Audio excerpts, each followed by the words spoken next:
प्यारे बच्चों, आज आपको एक और मजेदार कहानी सुनाऊंगी जिसका शीर्षक है कामचोर। इसे लिखा है इस्मत चुगताई जी ने। ये कहानी ऐसे बच्चों की है जिन्हें काम करने की बिल्कुल आदत नहीं है, और जब उनको काम करने को बोला गया तो देखिए उन्होंने क्या धमाल मचाया। बड़ी देर के वाद विवाद के बाद यह तय हुआ कि सचमुच नौकरों को निकाल दिया जाए। आखिर ये मोटे मोटे हैं किस काम के, हिलकर पानी नहीं पीते। इन्हें अपना काम खुद करने की आदत होनी चाहिए, कामचोर कहीं के। तुम लोग कुछ नहीं, इतने सारे हो और सारा दिन उधम मचाने के सिवा कुछ नहीं करते, अम्मी ने कहा। और सचमुच हमें ख्याल आया कि हम आखिर काम क्यों नहीं करते। हिलकर पानी पीने में अपना क्या खर्च होता है, इसीलिए हमने तुरंत हिल हिलाकर पानी पीना शुरू किया। हिलने में धक्के भी लग जाते हैं, और हम किसी के दबैल तो थे नहीं कि कोई धक्का दे तो सह जाएं।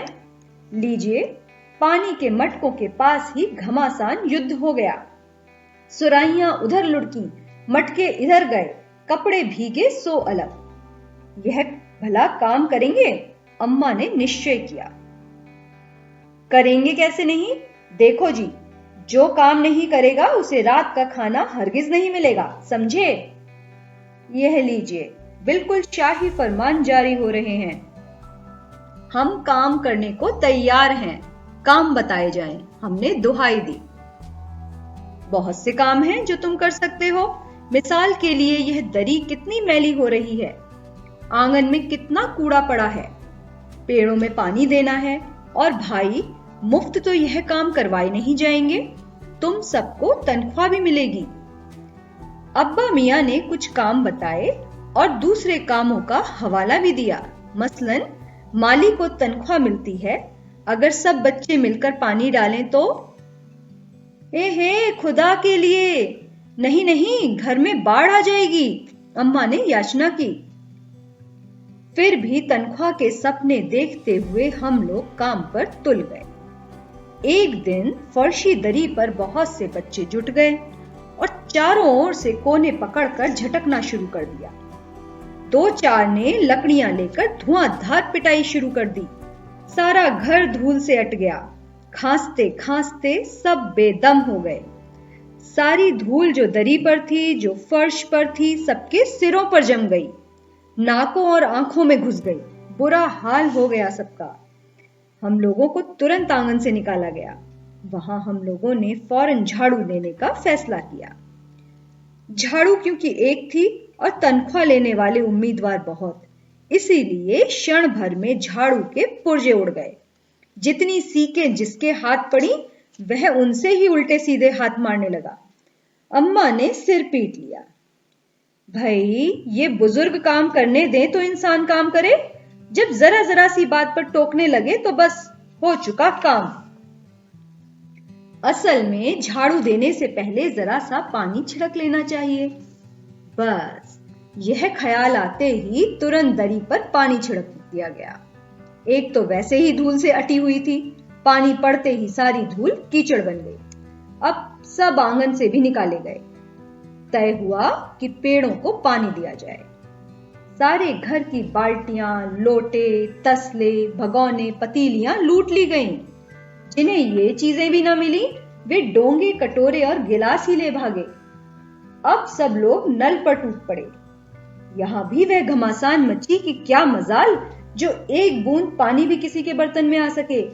ठूसम ठास, किसी बाल्टी पर पतीला और पतीले पे लोटा और भगोने और डोंगे।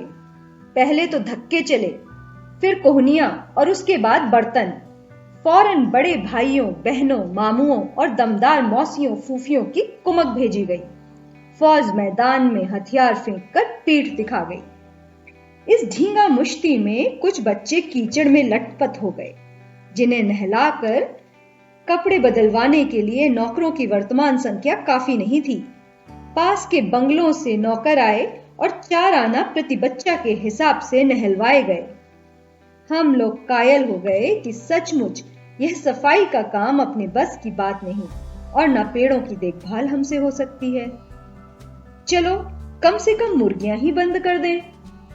बस शाम से ही जो बांस छड़ी हाथ पड़ी लेके मुर्गियां हाँकने लगी, चल दड़बे दड़बे दड़बे। पर साहब, मुर्गियों को भी किसी ने हमारे विरुद्ध भड़का रखा था। ऊट पटांग इधर उधर कूदने लगी। 2 मुर्गियां खीर के प्यालों से, जिन पर आया चांदी के वर्क लगा रही थी, दौड़ती फड़फड़ाती हुई निकल गईं। तूफान गुजरने के बाद पता चला कि प्याले खाली हैं और सारी खीर दीदी के कामदानी के दुपट्टे और ताजे धुले सिर पर लगी हुई है।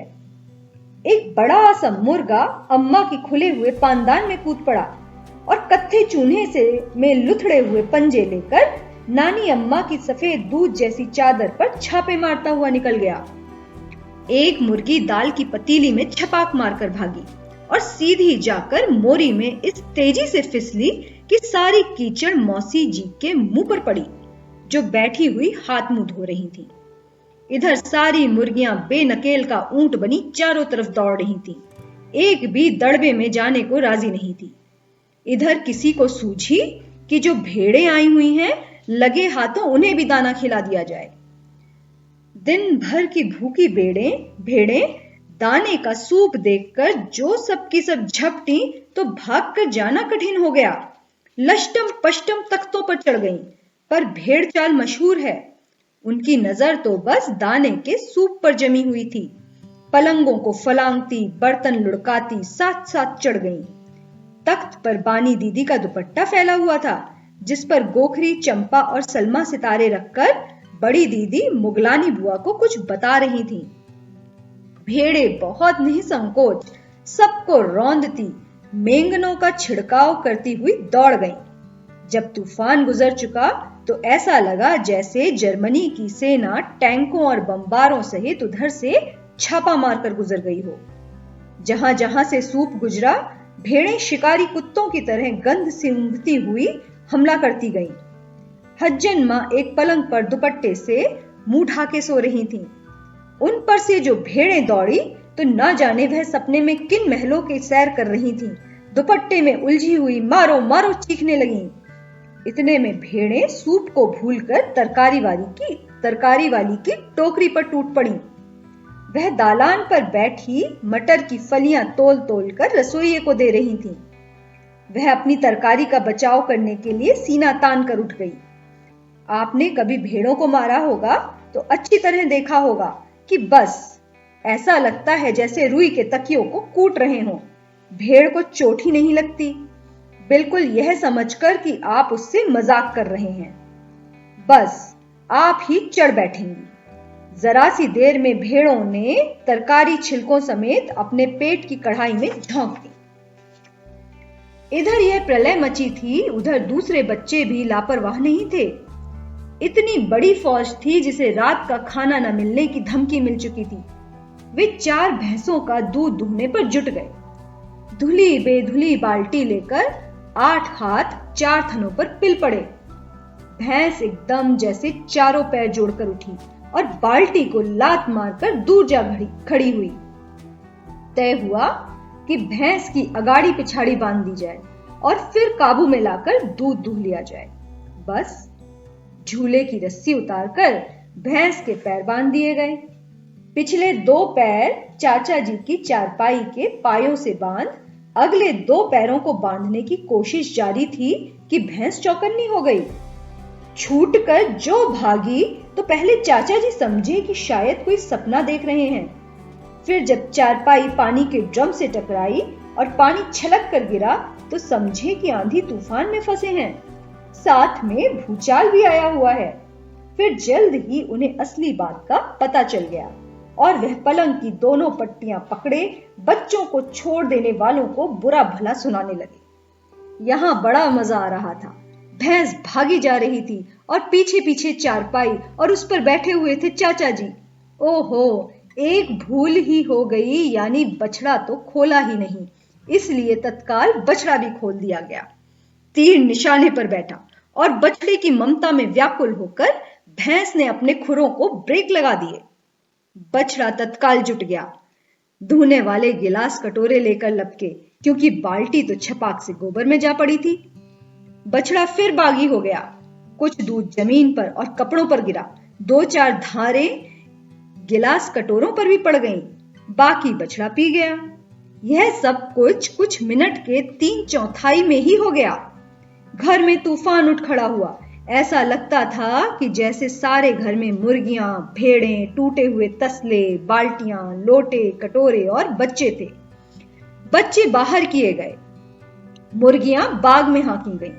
मातम सा मनाती तरकारी वाली के आंसू पोंछे गए और अम्मा आगरा जाने के लिए सामान बांधने लगी। या तो बच्चा राज कायम कर लो या मुझे ही रख लो, नहीं तो मैं चली मायके, अम्मा ने चुनौती दे दी। और अब्बा ने सबको कतार में खड़ा करके पूरी बटालियन का कोर्ट मार्शल कर दिया। अगर किसी बच्चे ने घर की किसी चीज को हाथ लगाया तो बस रात का खाना बंद हो जाएगा। ये लीजिए, इन्हें किसी करवट शांति नहीं है। हम लोगों ने भी निश्चय कर लिया कि अब चाहे कुछ भी हो जाए, हिलकर पानी भी नहीं पिएंगे। तो ये थी बच्चों कहानी कामचोर। आशा है आपको अच्छी लगी होगी।